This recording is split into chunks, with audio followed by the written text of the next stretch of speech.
It is often said that a hospital is a sanctuary of mercy, a place where life is preserved at all costs. But if you look past the pristine glass walls of my office, you see the ugly truth: life is a transaction, and mercy has a price tag. I'm Veronica Gibson. To the world, I am the CEO who signs the checks. But as I watched the gray, sickly man gasping for air in my waiting room, I didn't see a patient. I saw the father who once called my childhood asthma a financial burden before trading me away to the state. He came here looking for a savior, but he had no idea he was walking straight into a reckoning with the daughter he discarded. There is a specific sound that a hospital makes at night. If you listen closely, past the squeak of rubber shoes on polished linoleum, past the distant ringing of telephones, you can hear it. Hiss, click, hiss, click. It is the sound of the ventilators. It is the sound of a machine breathing for a human being who can no longer do it for themselves. My office is on the top floor of the regional healthcare network. Up here, the air is filtered. It smells like lemon polish and cold coffee. It is quiet. I sit behind a desk made of glass and steel, looking out over the city lights. My name is Veronica Gibson. To the thousands of patients on the floors below me, I don't have a name. I am just a title. I am the CEO. To the billing department, I am something else. They call me the signature. I am the person who decides which expensive experimental surgeries get approved and which ones get a stamp that says denied. I look down at the tablet in front of me. Another list of names. Another list of debts. I ran my finger over the screen. It is a cold, mathematical job, but I am good at it. I am good at it because I know the value of things. I leaned back in my leather chair and took a deep breath. I want you to imagine that sensation for a moment. Just inhaling. The air rushing into your chest, expanding your ribs, feeding your blood. It is smooth. It is silent. It is free. For most of you, breathing is something you do without thinking. For me, for a very long time, breathing was a job. It was a struggle. And according to my father, it was an expense he could not afford. I closed my eyes. The silence of my office faded. The smell of lemon polish vanished. Suddenly, I was 10 years old again. I could hear the wind. It was a harsh winter wind, the kind that rattles the loose panes of an old window. Rattle.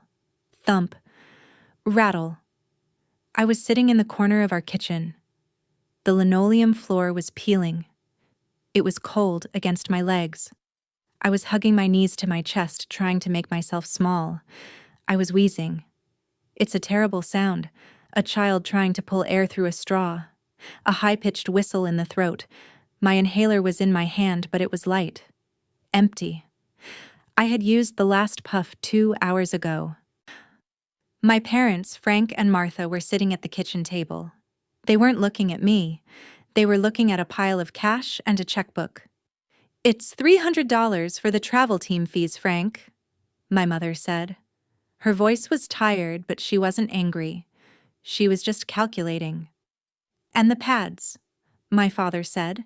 He was a big man. Broad shoulders, hands rough from work. He was counting the bills. "Kyle needs new shin guards.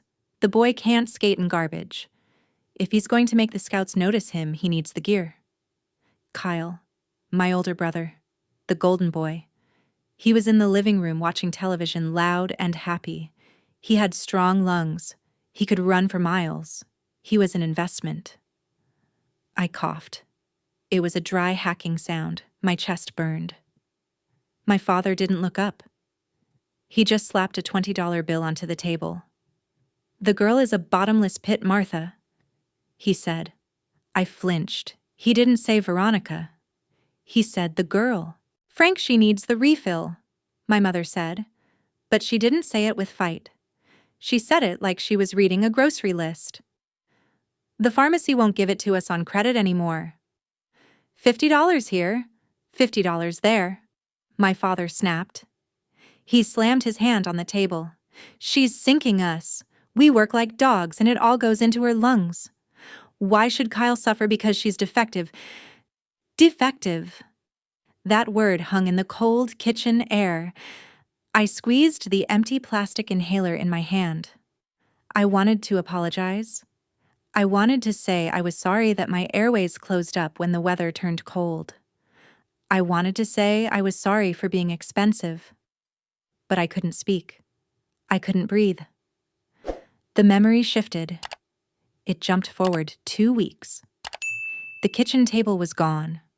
I was in the back seat of a sedan that smelled like stale cigarettes. A woman I didn't know was driving. She was a social worker. She had kind eyes, but she looked tired. I looked out the back window. My parents were standing on the porch. Martha was crying into a tissue, but she wasn't running after the car. Frank had his hand on Kyle's shoulder. They stood together, a solid unit of 3. I was the fraction that didn't fit. They had told the state they couldn't provide for my special medical needs. They signed the papers. They surrendered their rights. It was a financial decision, a business transaction. They cut their losses so they could focus their resources on the son who could play hockey. As the car turned the corner, my father turned his back. He walked into the house to watch the game. I blinked and the winter wind stopped. I was back in my office. The glass walls, the city lights, the ventilator hum. I let out that breath I had been holding. I am not that little girl anymore. I am not a financial drain. I am the woman who runs the hospital that saved me.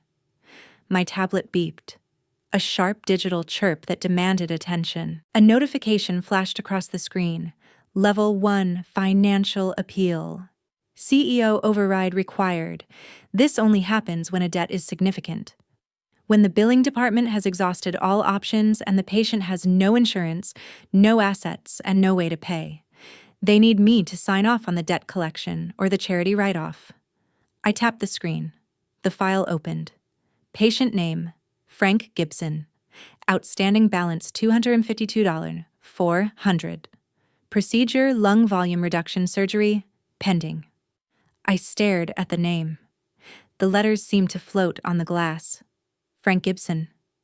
My heart didn't race. My hands didn't shake. I felt a strange cold calm wash over me.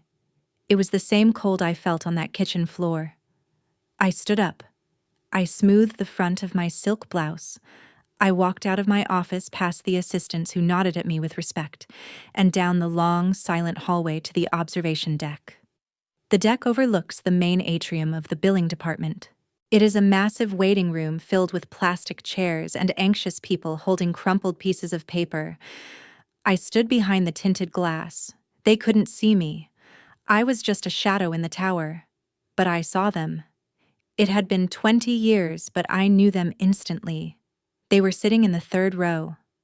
Frank looked smaller than I remembered. His broad shoulders were slumped. His hair was thin and gray. He was wearing a faded flannel shirt. Next to him sat Martha. She was clutching her purse tightly to her chest, looking around the room with a mix of fear and indignation. And there was Kyle, the investment. He wasn't wearing a professional hockey jersey. He was wearing a stained t-shirt and jeans that were torn at the knees. He looked heavy tired. He was scrolling through his phone, ignoring his parents entirely. Then I heard it. Even through the thick glass, I could see the motion. Frank doubled over. His chest heaved. He coughed a wet, rattling, desperate sound. He gasped for air, his mouth open, like a fish out of water. Martha patted his back, but she looked annoyed. She looked embarrassed by the noise he was making. The irony was so sharp it almost made me smile. The man who had thrown me away because my breathing cost too much was now sitting in my lobby, drowning in his own fluids, waiting for me to decide if his life was worth the price. I turned away from the glass. I didn't go back to my office. I walked toward the elevator.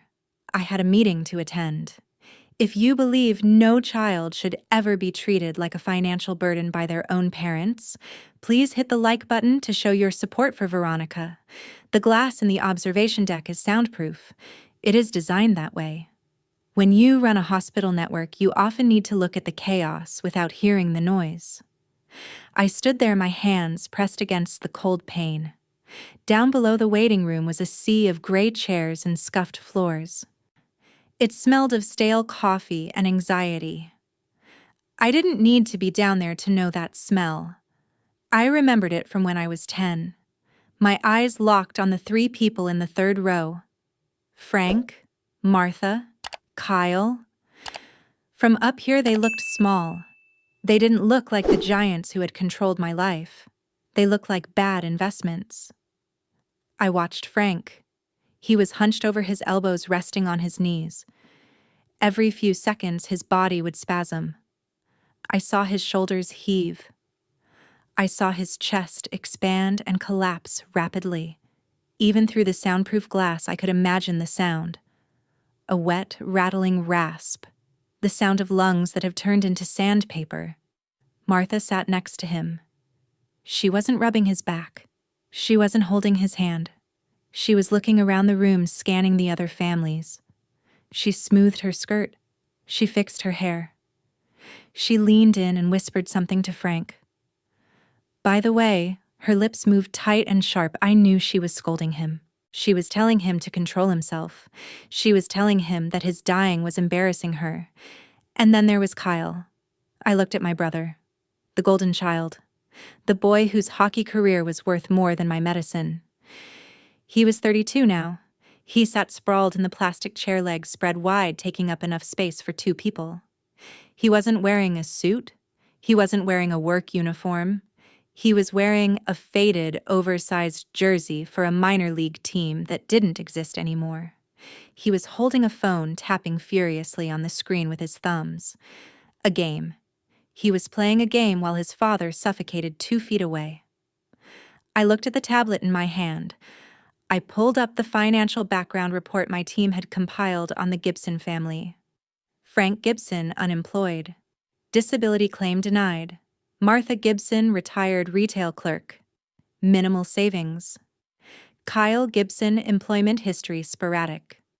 3 arrests for disorderly conduct. Current income $0. I felt a cold, hard knot form in my stomach. They had bet everything on Kyle. They had poured thousands of dollars into skates camps and travel fees. They had thrown me away to keep that dream afloat. And this was the return on their investment, a grown man playing Candy Crush in a hospital waiting room, completely indifferent to their suffering. The irony was heavy. It sat on my chest like a weight. Frank was the one who couldn't breathe now. Frank was the bottomless pit of medical expenses. I turned away from the glass. I could have denied the surgery from here. I could have tapped a button on my tablet, sent the security team down to escort them out, and gone back to my coffee. It would have been efficient. But efficiency wasn't enough. I needed to know. I needed to look them in the eye and see if there was any remorse in them. I needed to see if 20 years of silence had changed their hearts, or if they were still the same people who left a little girl in the care of the state because she cost too much. I walked to the coat rack in the corner of my office. I took off my charcoal blazer, the Italian silk jacket that cost more than their car. I hung it up. Underneath, I wore a simple white blouse. I opened my desk drawer and pulled out a lanyard. It was a generic hospital ID. It didn't say CEO. It just said administrator. I put it around my neck. I pulled my hair back into a severe ponytail. I grabbed a clipboard and a stack of forms. I looked in the mirror. Veronica Gibson, the CEO, was gone. In her place was just another bureaucrat, another faceless paper pusher. Let's go, I whispered to myself. Titaniu Shaka. The air in the waiting room was thick. It was warmer down here, humid with the breath of too many people. I walked through the double doors. I kept my head down, studying the clipboard, moving with the tired shuffle of an overworked employee. I approached row 3. Family of Frank Gibson, I called out. My voice was flat, bored. Martha's head snapped up. She looked relieved, then annoyed. She stood up, smoothing her skirt again. Finally, she said. We've been waiting for 2 hours. My husband is in distress. I'm sure, I said, not making eye contact. I'm the intake administrator for the billing department. If you'll follow me, we need to discuss the pre-authorization. I didn't wait for them. I turned and walked toward a row of small fabric-walled cubicles in the corner of the room. I heard them shuffling behind me. I heard Frank wheezing. It sounded like a bag of gravel being dragged across concrete. I sat down behind a small, cluttered desk in cubicle 4. I gestured for them to sit. There were only 2 guest chairs. Martha took one immediately. Frank, breathless and gray-faced, took the other. Kyle stood in the opening of the cubicle, leaning against the wall. He didn't look at me. He was still looking at his phone. All right, I said, opening the file on the desk. I kept my face angled down, pretending to read. Mr. Gibson, your surgeon, Dr. Sterling, is ready to perform a lung volume reduction. However, we have a flag on your account. What flag? Martha asked sharply. We have insurance. You have state minimum coverage, I corrected her. This is an elective surgery. It is not covered under your basic plan. The outstanding balance for the procedure plus the post-operative ICU stay is estimated at $252,000. Frank made a choking sound. It might have been a gasp or it might have been a cough. 200... Martha's voice trailed off. Her face went pale. That's illegal. You can't charge that. I don't set the prices, ma'am. I just collect them, I said. I looked up then. I looked right at Martha. She looked older. Her face was lined with bitterness, but her eyes were the same, hard, calculating. She looked at me, but she didn't see me. She saw a clerk. She saw an obstacle. She didn't see her daughter. We can't pay that, Frank rasped. His voice was thin, reedy. I'm dying here. I understand that, sir, I said.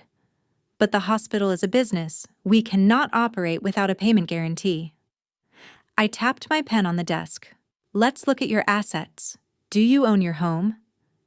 We rent, Martha said quickly. We lost the house in '08. I see. Any vehicles? A truck, Frank said, but it's got 200,000 miles on it. Savings 401k. No, Martha snapped. Look, can't we set up a payment plan $50 a month? I almost laughed. $50. The exact amount my father had complained about in the kitchen. $50 a month would take 4,000 years to pay off this debt, I said coldly. We need a guarantor. Someone to co-sign the loan. I turned my chair slightly and looked at Kyle. What about your son? I asked. He seems able-bodied. Kyle looked up from his phone for the first time.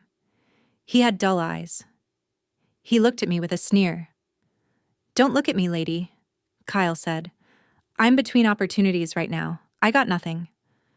He's trying to get into coaching, Martha said defensively. He's very talented. He just needs a break. I see, I said. I typed a note on my keyboard. Clack, clack, clack. I paused. I took a slow breath. This was the moment. This was the test. Do you have any other children? I asked. Anyone else who could assist a daughter, perhaps? The cubicle went silent. The only sound was the ventilation system and Frank's jagged breathing. Martha shifted in her chair. She looked at Frank. Frank looked at the floor. No, Martha said. My fingers hovered over the keyboard. No, we had a daughter, Martha said. She lowered her voice, aiming for a tone of tragic sorrow. But she's gone. Deceased? I asked. Estranged, Martha said. She had problems, mental problems. She was very difficult. We tried to help her, but she ran away years ago. We haven't seen her in 20 years. I felt the blood rushing in my ears. Ran away. Is that so? I asked. That must have been hard on you. Frank spoke up then. He leaned forward, clutching his chest. It's the reason we're in this mess. Frank wheezed. The girl was sick. Always sick, asthma, allergies, hospitals. He pointed a shaking finger at me. Do you know what medicine costs? We spent every dime we had on that girl. She bled us dry. We couldn't save for retirement because we were always paying for her doctors. He shook his head, playing the martyr. We gave her everything, and then she turned on us. Left us with nothing. I stared at him. The lie was so bold, so complete, it was almost impressive. He had rewritten history to make himself the victim. He wasn't the man who bought a new truck the week after he surrendered his daughter to the state. He was the suffering father who gave too much. I looked at Kyle. Is that true? Kyle shrugged. I don't remember her much. She was weird. Always crying. I felt a heat rising in my chest. It wasn't sadness. It was a pure, white-hot fury. They hadn't just abandoned me. They had blamed me for their own failures. They had used my memory as a scapegoat for their own greed.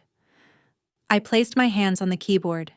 I began to type. Clack, clack, clack, clack. I typed nonsense. I just needed to hit the keys. I needed to make a noise to drown out the sound of their voices. I hit the keys harder. Clack, clack, clack. Miss, Martha asked, what are you doing? I didn't stop. I stared at the screen, my jaw locked tight. Miss, Martha said louder. I stopped typing. I looked at them. My mask was slipping. I could feel the tremble in my lip.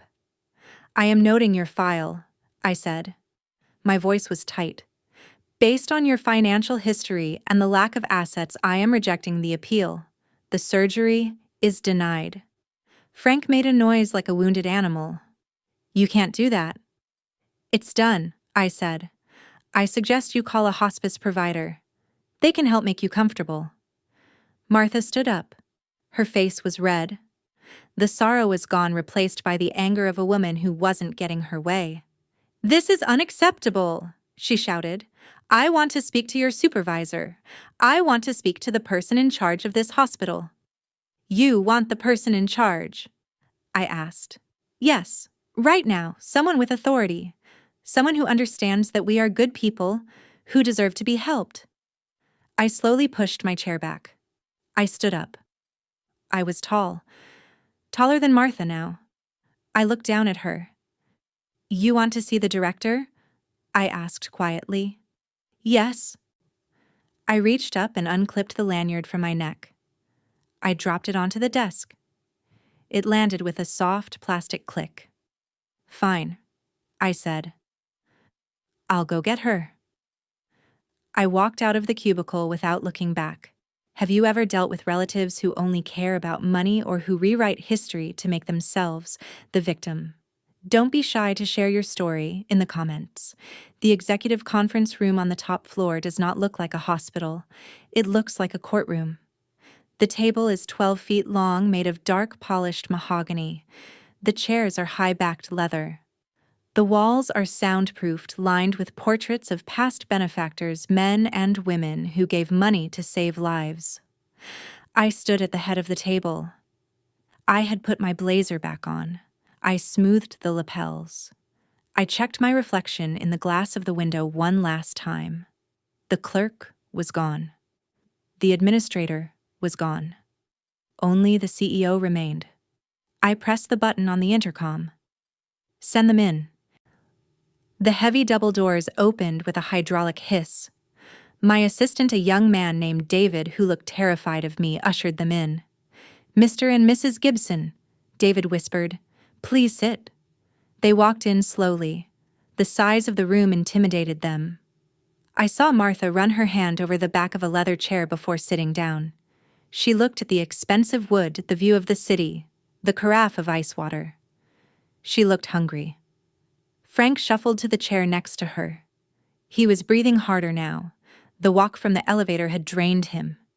He collapsed into the seat, his chest heaving. Wheeze, rattle, gasp. Kyle came in last. He didn't sit. He leaned against the wall, arms crossed, looking bored. He looked at me, but he didn't recognize me yet. To him, I was just a suit, a barrier between him and his inheritance. The doors closed. Thud. The silence in the room was absolute. It sucked the air out of the space. I didn't sit down. I stood at the head of the table, a silhouette against the bright city lights. I let the silence stretch. I let it become uncomfortable. I picked up the file folder, the one with the red, denied stamp on the cover, and dropped it on the table. Slap. Martha jumped. "Mr. and Mrs. Gibson," I said. My voice was projected authoritative. "We have a problem." Martha sat up straighter. She put on her respectable woman face. "Are you the director?" The girl downstairs, the rude one, she said she was getting the person in charge. "I am the CEO of this network," I said. "There is no one above me." "Good," Martha said. "Then you can fix this. Your billing department is making a mistake. They are trying to kill my husband over money." "It is not a mistake, Mrs. Gibson," I said. "I have reviewed the file personally. The hospital board suggests we discharge Frank to hospice care immediately. The debt is $252,000. You have no means to pay. We are good people," Martha cried out. Her voice cracked. "We have worked hard all our lives. We've had bad luck. Does that mean my husband deserves to die?" I walked slowly around the edge of the table. My heels clicked on the hardwood floor. Click, click, click. I stopped right behind Martha's chair. "Deserves?" I repeated. "That is a heavy word." I looked at Frank. He was staring at the water pitcher, licking his dry lips. "Tell me, Mrs. Gibson," I asked softly, "what is the market value of a breath?" Martha turned in her chair to look at me. Her brow furrowed. "Excuse me." "A single breath," I said. "Air entering the lungs, oxygen entering the blood. What is it worth? Is it worth $1? Is it worth $1,000? I leaned down, bringing my face close to hers. "Is it worth more than a pair of hockey skates?" Martha froze. Her eyes widened, her pupils contracted. She looked at my face. Really looked at it for the first time. She saw the scar on my chin from where I fell on the ice when I was 6. She saw the shape of my nose, which was just like hers.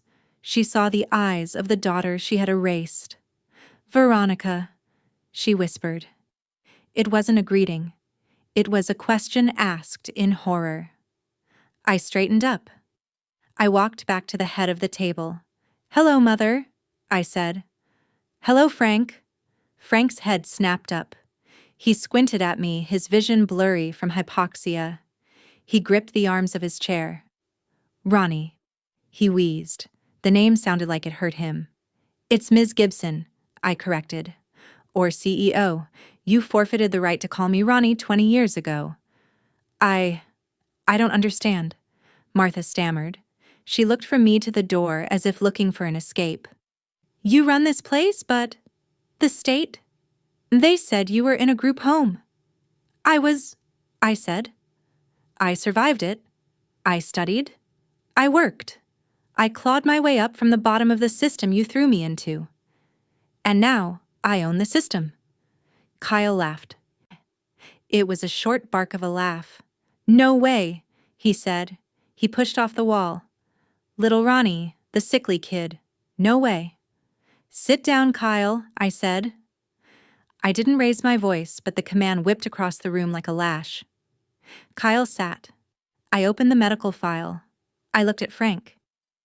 "Let's talk about your lungs." "Frank," I said. "The irony is quite poetic, isn't it?" I read from the page. "Chronic obstructive pulmonary disease, emphysema, severe restriction of the airways. Your alveoli are destroyed. You are drowning in dry air." I looked up. "Do you remember what that feels like, watching someone struggle for air?" Frank looked down at his hands. He was trembling. "You sat at a kitchen table," I said, my voice rising just slightly. "And you watched me turn blue. You watched me gasp, and you decided that buying medicine was a waste of resources. That's not true, Martha shouted. She stood up. We did what we had to do. We were broke. We couldn't afford your specialists. We sent you to the state so you would get the care we couldn't give you. We did it for you. Sit down. I slammed my hand on the table. Martha sat. Don't lie to me, I hissed. Not here? Not in my house? I flipped a page in the file. I didn't just pull Frank's medical records. I said, I pulled your financial history. Public records are a wonderful thing. I held up a piece of paper. It was a printout of a vehicle registration from 20 years ago. October 14th.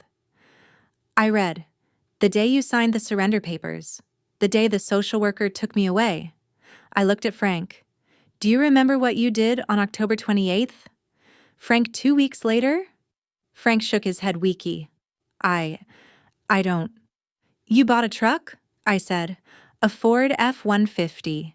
Brand new. Cherry red. I slid the paper down the table. It stopped right in front of him. $38,000, I said. You put $5,000 down. Cash. The room went silent again. The only sound was the ventilation system humming the same steady rhythm as the machines keeping the patients alive downstairs. $5,000, I said quietly. My medication cost $200 a month. That $5,000 could have kept me breathing for 2 years. But you wanted the truck. Martha was shaking her head. No, that was... Frank needed it for work. He was a clerk at a hardware store, Mother. You see, I said. He didn't need a heavy-duty pickup. He wanted it. Just like he wanted Kyle to be a hockey star. I looked at Kyle. How did that work out, by the way? Did you make the NHL? Did you pay them back for their investment? Kyle looked at his shoes. I got hurt, he mumbled. Knee injury. Bad investment, I said. Capital loss. I turned back to Frank. He was crying now. Silent tears running down his gray, unshaven cheeks. He wasn't crying for me. He was crying because he knew he was caught. You are suffocating, Frank, I said. Your lungs are failing. You need a surgery that costs $250,000. You have no insurance. You have no money. You have no credit. I picked up the heavy rubber stamp from the table. It was the approval stamp. The ink pad was right next to it. I held the stamp in the air. This stamp saves your life, I said. It writes off the debt. It gives you the surgery. It buys you 5, maybe 10 more years. Frank looked at the stamp. He looked at it like a starving dog looks at a piece of meat. Please, he croaked. Ronnie, please, I'm your father. Biologically, yes, I said. But financially, you made it very clear that family is a business arrangement. You cut costs. You eliminated liabilities. I lowered the stamp. I hovered it over the paper. So tell me, Frank, I asked, looking him dead in the eye. Why should I approve this? You are 65 years old. You have no assets. You have a history of bad financial decisions. You are a drain on the system. I leaned forward. Why should I invest in a bad asset?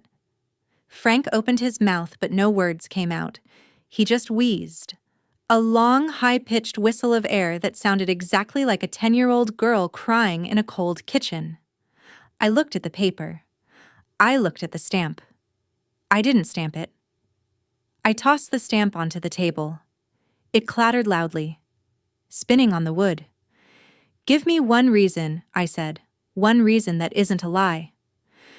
The silence in the room wasn't empty anymore. It was heavy. It was filled with the things we hadn't said for 20 years. I stood at the head of the table, my hand resting near the stamp. The red ink pad looked like a wound on the dark wood.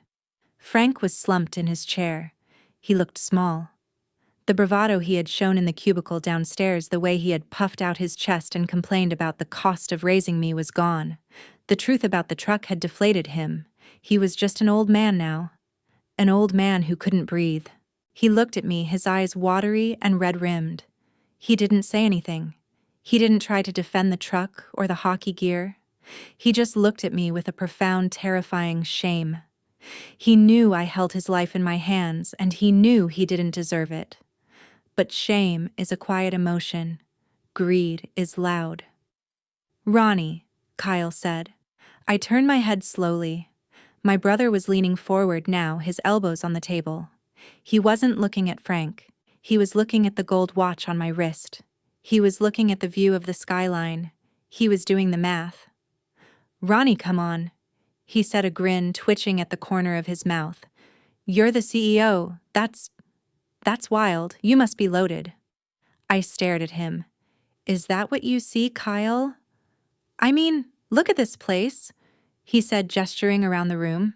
"Leather chairs, glass walls. You're doing great, so this bill, the 200 grand that's pocket change for the hospital, isn't it?" He laughed, a nervous, ingratiating chuckle. "I mean family discount, right? You can just wipe it away, fix it." I felt a coldness spread through my chest. It wasn't anger anymore, it was indifference. "Fix it," I repeated. "Yeah," Kyle said. "And hey, maybe you could help me out too. I've got this business idea, a hockey clinic for kids. I just need a little startup capital. Since you're doing so well." I looked at him. I really looked at him. I saw the selfishness that had been bred into him. My parents had taught him that he was the priority. They had taught him that resources existed to be consumed by him. They had created a monster who would ask for a loan while his father was dying 3 feet away. "You are a stranger to me," I said softly. Kyle blinked. "What? No, I'm your brother. We're blood." "Blood is biology," I said.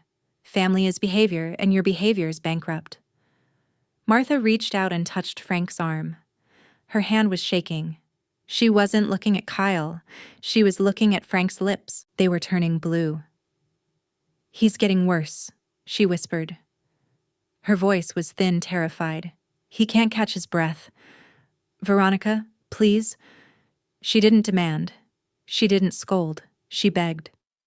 Suddenly the intercom on the table buzzed. A sharp electronic sound that made everyone jump. "Ms. Gibson," David's voice came through the speaker. "Dr. Sterling is here. He says it's urgent." "Send him in," I said. The doors opened again. Dr. Marcus Sterling walked in. He was wearing blue surgical scrubs, a white coat over them, and a surgical cap. He looked like what he was, a man who cut people open to save them. He was serious, focused, and completely uninterested in the drama of the room. He didn't look at Frank. He didn't look at Martha or Kyle. He walked straight to me. "Ms. Gibson," he said. His voice was calm, clipped. "The OR is prepped, anesthesia is on standby, but I have a hard hold on the billing authorization." He glanced at the clock on the wall. "If we don't go in the next 45 minutes, I have to scrub the team." And frankly, looking at the patient's stats, he glanced briefly at Frank, then back to me. "His lung tissue is collapsing. If we don't do the reduction today, he won't survive the week. He will go into respiratory arrest." The room went deadly still. This wasn't a negotiation anymore.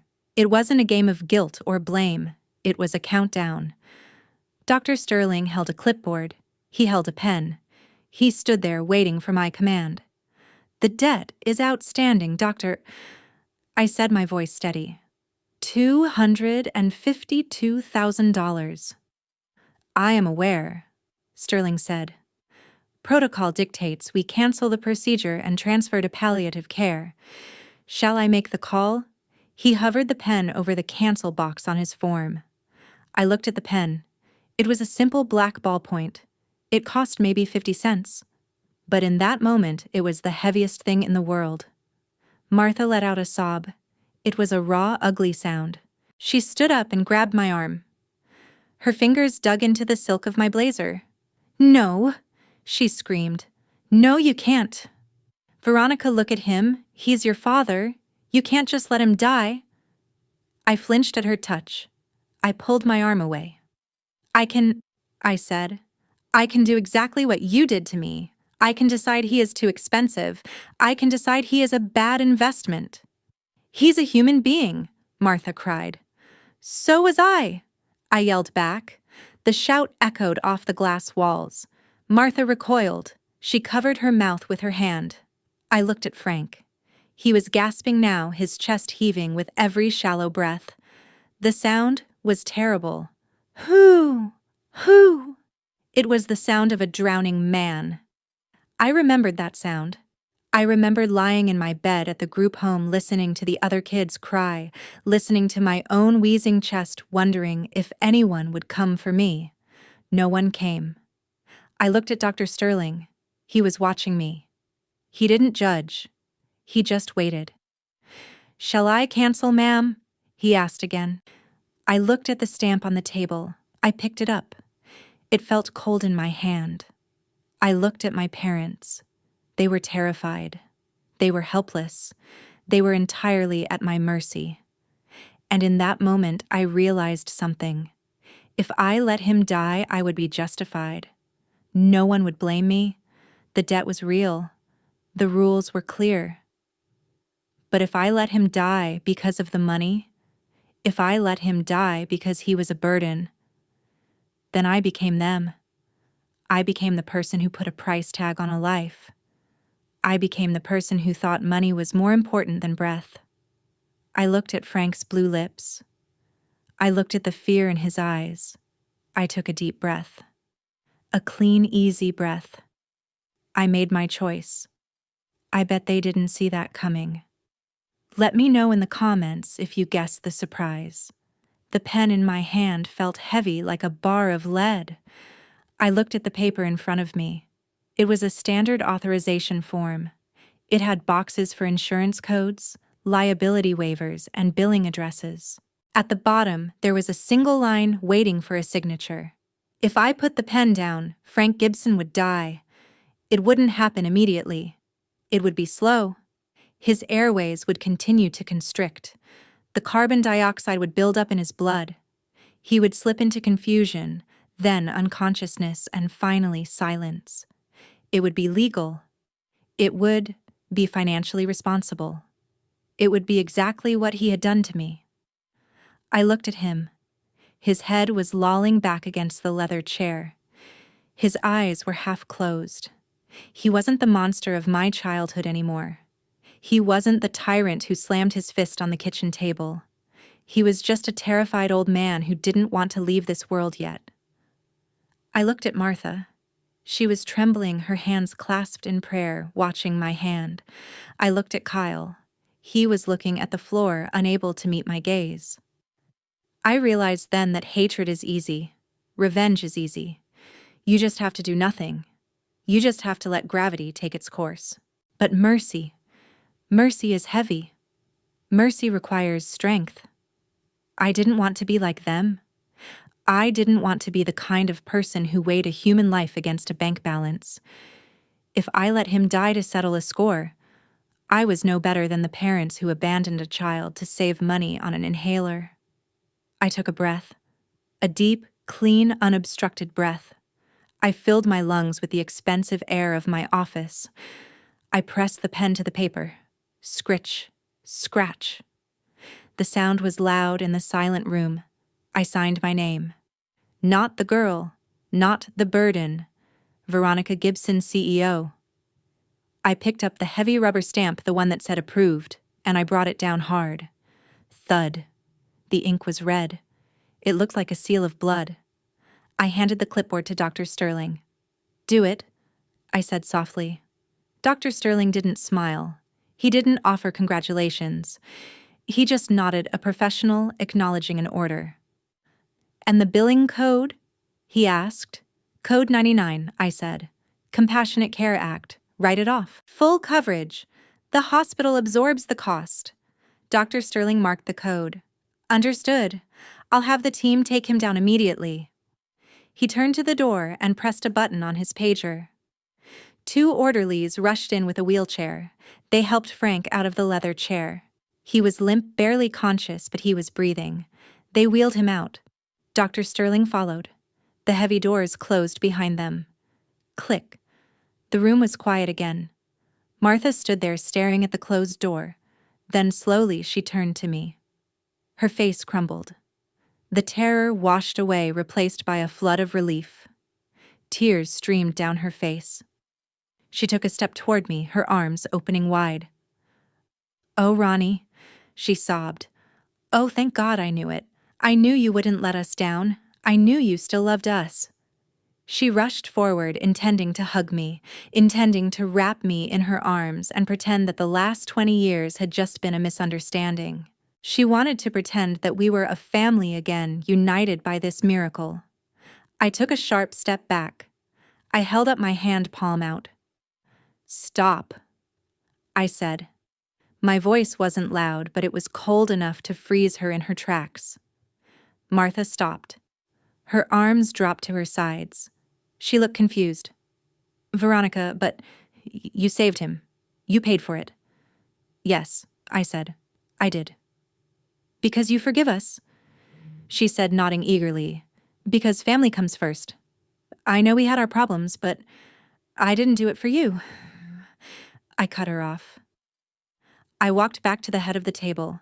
I placed my hands on the mahogany surface and leaned forward. "I didn't do it because I love you," I said. "And I certainly didn't do it because you deserve it." I looked at Kyle, who was watching me warily. "I did it because I can afford to be kind," I said. "And you couldn't." Martha flinched as if I had slapped her. "You threw me away for $50 a month," I said. "I just spent $250,000 to save a man who hates me. Do you understand the difference, Mother? Do you see it? We don't hate you," Martha whimpered. "We love you." "No," I said. "You love that I have money. You love that I have power. If I were still the sickly girl in the state home, you wouldn't even know my name." I pressed the button on the intercom again. "David." "Yes, Ms. Gibson. Please escort my guests to the surgical waiting room. Once Mr. Gibson is out of surgery and stable, I want them escorted off the premises." "Veronica," Martha cried, "you can't mean that. We're your parents. Now that we've found you, we can start over. We can be a family." "The debt is paid, Martha," I said. "Frank will live. He will get the surgery. He will get the medication. He will breathe." I stood up straight. I adjusted my blazer. "But the relationship is bankrupt. I have balanced the ledger. You gave me life, and I just gave it back to you. We are even." "This," I pointed to the door. "Get out." Martha stared at me. She looked for a crack in the armor. She looked for the little girl who used to beg for a bedtime story. She didn't find her. She only found the CEO. She lowered her head. She turned and walked out. Kyle lingered for a second. He looked at me, then he looked at the expensive scotch on the sideboard. He opened his mouth, maybe to ask for that loan again, maybe to ask for a job. I just stared at him. He shook his head, muttered something under his breath, and followed his mother. The doors closed. Thud. I was alone. I walked over to the window. The city of Philadelphia was spread out below me, a grid of lights and moving cars. It was beautiful. It was orderly. I thought about the word burden. For my whole childhood, I was told that I was a heavy weight. I was a sack of stones on my father's back.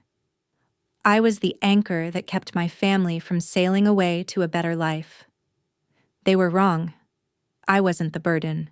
Their greed was the burden. Their selfishness was the weight that dragged them down.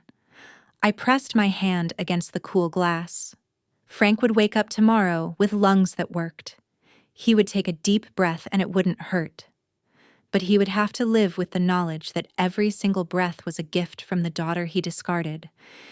He would have to live with the fact that he owes his life to the bottomless pit. That is a heavy burden to carry. I'm glad it's his and not mine. I closed my eyes. I listened to the silence of the room. No wheezing, no rattling, just the soft rhythmic hum of the ventilation system pushing clean, filtered air into the room. I inhaled. I exhaled. I am Veronica Gibson. I am the CEO. And I can breathe just fine. Thank you for spending time with us today. If this story touched your heart, please like, share, and subscribe to our channel.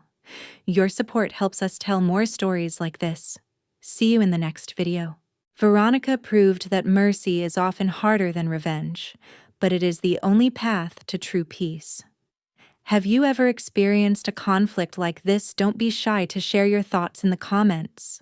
Your story might be the inspiration for our future episodes. We read every single comment. If this story touched you, please like, share, and subscribe to support the channel. We truly appreciate you being here. There are even more captivating stories waiting for you right on your screen. Please click one now so you don't miss the ending. I look forward to seeing you in the next video. This has been a story from Rashes of Revenge. We'll see you next time.